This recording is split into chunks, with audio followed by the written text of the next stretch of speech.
Halo teman-teman semua, kembali berjumpa dengan saya Hendy. Kali ini saya akan melanjutkan seri pengajaran Didaskalia, satu seri renungan atau pengajaran yang singkat tapi aplikatif buat kita sehari-hari supaya kita semua sama-sama bisa bertumbuh di dalam iman dan mengerjakan perbuatan-perbuatan baik, virtus yang Tuhan kehendaki kepada kita ketika kita sudah menerima keselamatan di dalam Kristus. Nah, salah satu tema atau pengajaran Didaskalia yang penting buat kita kerjakan ya dalam kehidupan kita itu adalah tentang pengampunan. Nah, Tuhan Yesus, para rasul, para bapak gereja, ya seperti para bapak kadang gurun, banyak mengajarkan tentang pengampunan ini.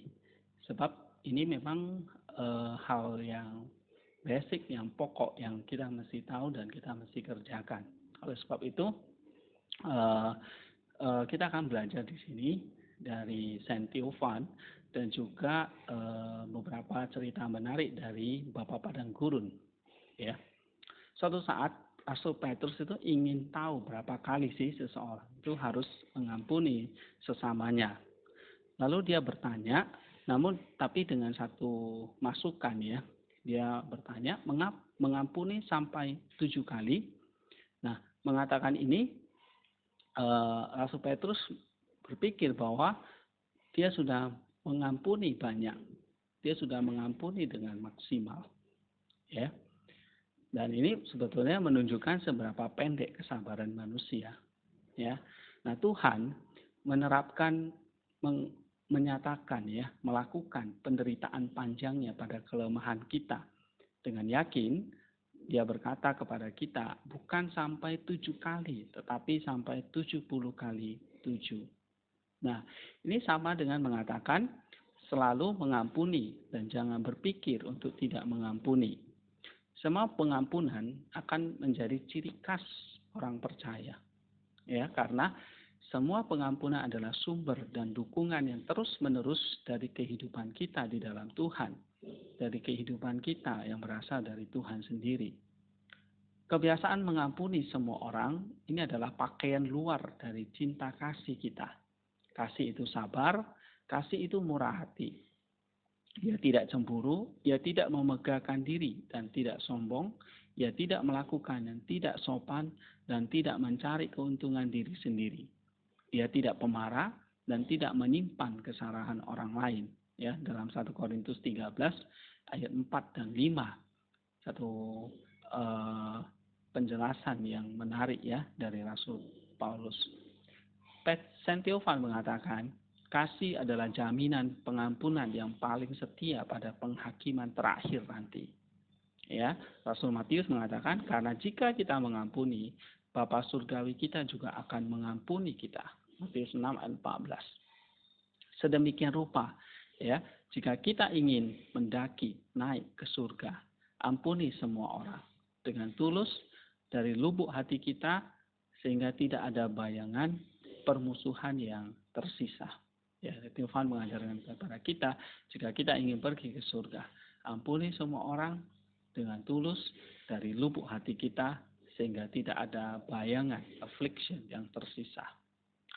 Ada cerita yang menarik dari salah seorang bapak padang gurun yang bernama Abba Musa. Ya, suatu saat, ya, dia mendapat undangan dari sebuah gereja. Di situ ada seorang saudara atau jemaat disketis yang melakukan kesalahan.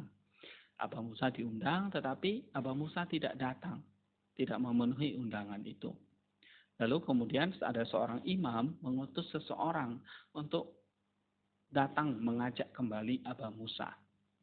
Ayo, karena semua orang sudah menunggumu, kata mereka.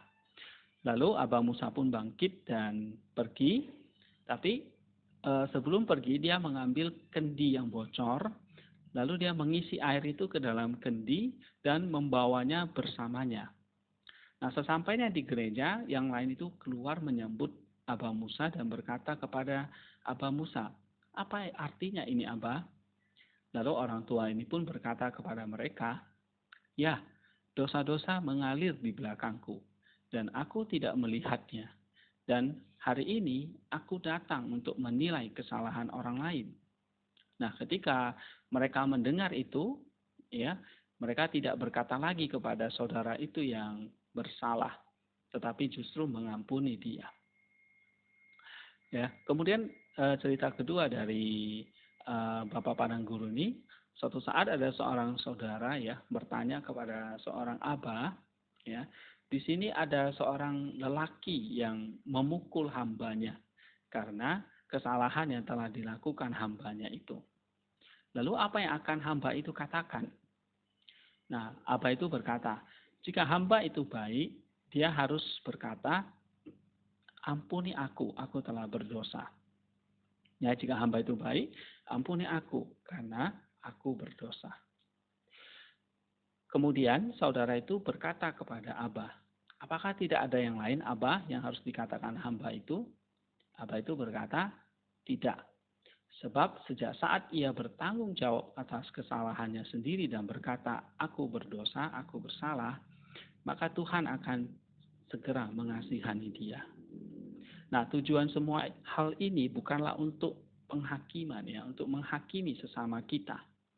Sebab sesungguhnya ketika tangan Tuhan menyebabkan semua anak sulung di tanah Mesir itu mati, maka tidak ada rumah yang tidak mati. Lalu saudara itu bertanya lagi kepada Abah, apa artinya ini? Dan Abah itu menjawab, jika kita berjaga-jaga melihat kesalahan kita sendiri, kita tidak akan melihat kesalahan orang lain. Ya, adalah satu kebodohan bagi seseorang yang rumahnya ada saudara yang mati dan membiarkannya, dan dia malah pergi menangisi tetangganya yang mati. Ya, ini adalah satu kebodohan. Ya, nah mati bagi sesamanya berarti ini menanggung kesalahanmu sendiri, tidak mencari-cari orang lain, bertanya apakah mereka baik atau buruk, ya.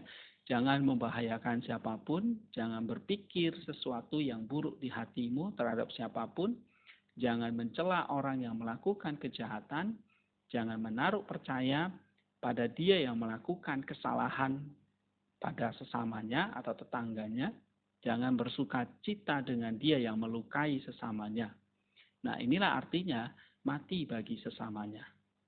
Ya, jangan mencerca siapapun, melainkan mengatakan, Tuhan tahu setiap orang. Jangan menyetujui dia yang fitnah. Jangan bersuka cita pada fitnahnya. Tetapi jangan membenci dia yang memfitnah sesamanya. Nah, inilah artinya kita tidak menghakimi. Ya, jangan memiliki perasaan bermusuhan terhadap siapapun dan jangan biarkan kebencian mendominasi hatimu. Jangan membenci orang yang membenci sesamanya. Itulah damai sejahtera itu. Doronglah diri kita ya dengan pikiran seperti ini. Penderitaan bertahan, tetapi hanya untuk waktu yang sementara. Sementara kedamaian adalah untuk selama-lamanya oleh kasih karunia Allah. Amin. Nah, saudara-saudara, menarik ya apa yang dikatakan oleh Abah Musa ini bahwa jangan mati bagi sesamanya. Itu berarti seperti satu kebodohan bagi seseorang yang di rumahnya ada saudara yang mati, tapi dia membiarkannya, dia malah pergi menangisi tetangganya yang mati. Ya, nah itulah mati bagi sesama kita. Menanggung kesalahan sendiri, tidak mencari orang lain, mencari kesalahan orang lain, ya, tidak membahayakan siapapun, ya, tidak menaruh sukacita pada fitnahannya, tapi tidak membenci dia yang memfitnah.